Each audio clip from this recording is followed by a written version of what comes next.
উপরের সংখ্যারেখার ব্যবধি হলো, তো ব্যবধির আলোচনা থেকে আমরা জানি যে থার্ড ব্র্যাকেট দ্বারা বোঝানো হয় বদ্ধ ব্যবধি, এবং এটিকে উল্টো করে যদি লেখা হয় অর্থাৎ এভাবে, এটিকে বলা হয় খোলা ব্যবধি।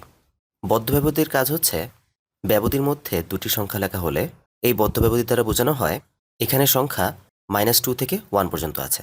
দ্যাট মিন্স এই ব্যবধির সংখ্যাগুলো বিলংস টু জেড হলে আমরা এটিকে সেট আকারে প্রকাশ করলে পাবো -2, -1, 0, 1,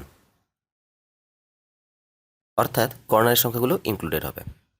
আর খোলা ব্যবধি দ্বারা বোঝানো হয়, যদি এখানে -2, 1 লিখি, তাহলে এটিকে সেট আকারে প্রকাশ করলে কর্নারের সংখ্যাগুলো বাদ যাবে।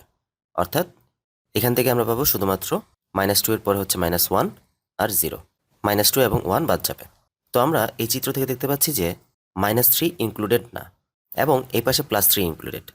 আমরা এখান থেকে জানলাম যে খোলা ব্যবধির ক্ষেত্রে কর্নারের সংখ্যাটি ইনক্লুডেড হয় না, এবং বদ্ধ ব্যবধির ক্ষেত্রে কর্নারের সংখ্যাটি ইনক্লুডেড হয়।